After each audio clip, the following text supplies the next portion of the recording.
This is Focal Point, brought to you by the News and Public Affairs Department of KAAL Television. Greetings and welcome to Focal Point. I'm Tom Hauser. Well, last Wednesday, June 6th, marked the 40th anniversary of D-Day, the Allied invasion of the northern coast of Normandy in France that was the beginning of the end of World War II. While the Allies were successful that day, it came at the cost of a considerable amount of human life.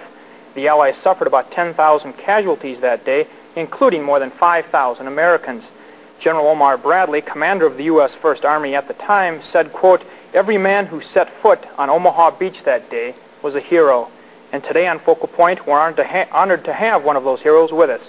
His name is Raymond Schreiber of Albert Lea, who was with the 37th Combat Engineers Battalion and who hit the beach at Normandy early in the morning on June 6, 1944. And Mr. Schreiber, maybe you could tell us, just at the outset, what kind of was going through your head as you were heading towards the beach, and just kind of what your feeling was and the feeling of the men that you served with. Well, we got off the ship there and got in the LCVP. That's a landing craft vehicle personnel boat, and the waves were so high and windy that you didn't have much time to think about anything except getting seasick.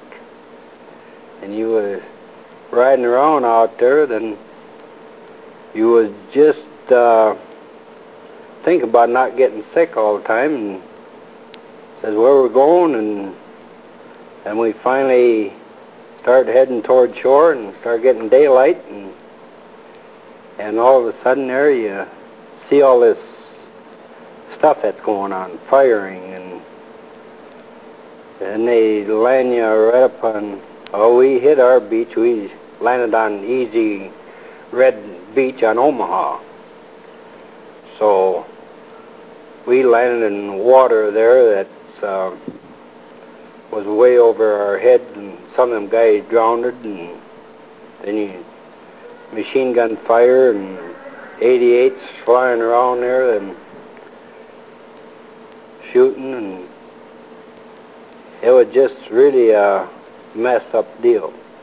And I guess in order for people to really appreciate what you were going through, it's important to remember that when you were dropped off these boats in water that was often over your head, you were also carrying packs of with 70 to 100 pounds worth of equipment? Oh yes, you had all the equipment with you, and it was really heavy, and I dumped mine off. I didn't carry mine. I even threw my life jacket away because they was no good. Mm-hmm. That's one of them types they put around your waist, and a lot of guys had them on there, and they tipped upside down and drowned it with all that heavy weight on their backs. What was the first thing you saw then when you were dropped off out of the boats and you're trying to wrestle with your equipment and trying to get towards the beach? Once you got to the beach, what was there? I mean, was it just a mass of firing coming at you? It was just a lot of machine gun fire and from cannons, and you really didn't know what was really going on there. You was so rum-dum there that and you had to get out of there because there was so much fire right around beaches and stuff. You had to get up on land there, and the tide was coming in, and you couldn't dig a foxhole in the beach there because it wasn't time for that, or? Well, you'd try anything. Mm-hmm. I hid behind one of them barricades there, but that didn't last long because the guy got shot right between the eyes there, right beside me there, and I told my other buddy, he says, let's get out of here. We're going to go up on land. And I dragged him along. We went up on land there, and we had to clean out mines, and it was still make a path there for the infantry and the tanks and everything to come in. Mm-hmm. And the barricade you were talking about, now that was one of the barricades that the Germans had set up in the water, right, to Yes. keep the Allied forces from getting up on the beach. And why don't you describe what those things were like and how difficult it was to get through them? Well, they was pointed there. They was just like, I don't know what you really would call them there. That they was made of rail. They were just iron, and they was just, then there was booby trapped on them there too. So it was almost like, not It was quite just barbed wire, but it was the sharp edges like that on the wire, right? Yes, that's from keeping boats from coming in. So they hit them and make a hole in the hull. So we had to clear them things out there too, so other landing crafts could come in, like your LSTs and your big boats, so they could come in and dock. As an engineer battalion, what was your job to do once you got to the beach? What was it you were supposed to do? I understand you can explain later how you weren't able to do what you were supposed to do at first because you had to spend more time fighting, but what is the job of an engineer battalion? Our job was to set up a place where the trucks and tanks could come in, clear out the landmines, so it'd be all clear, and then we had ropes for a path for them guys to come in like that. Then we were supposed to be on top there above the beach there to have for water and to take the waterproofing stuff off tanks and vehicles. See, they was waterproof when they made the landing there, so they wouldn't get water in their exhaust and motor and everything. And okay, and so that was what you were supposed to do, but you said when you first got to the beach that day on June 6th, what did you find yourself doing most of the time? we did mostly fighting, and a lot of hedgerows up there, and had to clear the Germans off there, and them pillboxes that the Navy did a lot of work on that and really made some good aims on them pillboxes. It was 88s what they had in them pillboxes, and they killed off a lot of good men out there. That I seen one there that they opened up the ramp there, and 88 just hit them square, and boom, nothing. But the Navy did a heck of a good job. You got to give the credit to Navy, and you got to give credit to brave men.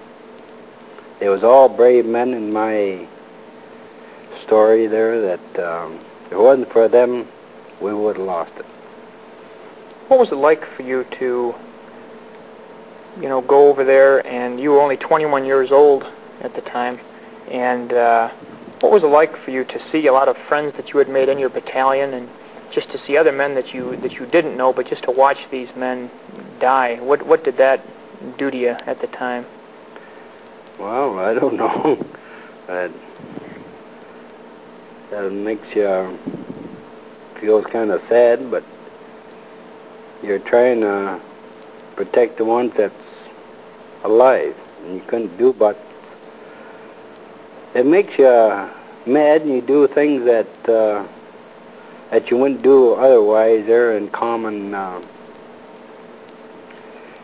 things. Yeah, I like think if you start getting a fight or something there, well, you get mad and you start doing things differently. Just lose your temper, and you want to get them and everything. So I think what you had said was that you become almost a different person. Is that you true? are a different person there, and that's the first time I've been in combat. Like I talked to other GIs from 1st Army there. They've been in combat before, and they says that, boy, I talked to this one guy. He says, this is my last invasion. I don't know if he made it or not. Never did see him or afterwards or anything. And last invasion for a lot of them guys that made invasion of Africa and different places. But it was your first combat, right? That was my first combat, and that was enough. How long were you in Normandy then after the, from June 6th until how long were you there? We stayed there till about August, sir. We was taking supplies off the ships and fixing things around the beaches there, making camps, and had this hospital for the wounded to come back and everything so they could be shipped home or shipped back to England.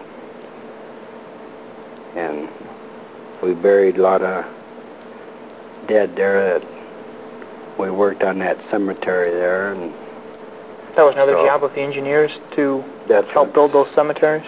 First few days we did, yeah. So to tell you the truth, we did about everything. I mean, to build, and we had to build roads there, so and bridges they knocked out, so to keep things going. So the Red Ball Express there could get the supplies and drive it to the front. And the Omaha Beach then where you hit was where the Allied forces met the fiercest resistance, and it was mostly Americans that hit Omaha Beach that day?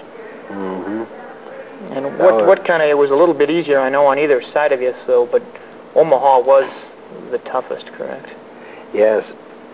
They had the paratroopers back there, and you could, well, farther inland we got, you could see them guys hanging in trees and all over, and then they had these gliders that they dropped in the woods and smash and everything. So that was really the toughest, I think, there at Omaha was the toughest beach there was. That's where the Germans were up on the cliffs and the Rangers were climbing right up into that gunfire? No, that was on Omaha. Yeah, okay, yeah, on Omaha Beach, sure. I mean on Utah. Oh, that was on Utah where that happened? Okay. Yes, on that steep cliff. Mm-hmm. That's where they had to use ladders to get up there. And that was tough over there, too, when they had to climb up there and they were shooting right down at them. So. When you first hit the beach, did you, it had to have looked a little chaotic out there, obviously. Did you think that when you got out there, I know there wasn't a whole lot to think about other than your own survival and trying to, help people around you, but did it look like things were going well, or did it look like you were falling apart? No, it wasn't look like it was going well. It just looked like a big mess-up deal. Everybody was running around and lost main officers and all that, and like our officer took over the First Army there because lost their man. A lot of them guys are just running around in circles, just like we were running around in circles till somebody got a hold and calmed down and said, "You come with me." So we went, had to have leadership and had to have brave men to do it.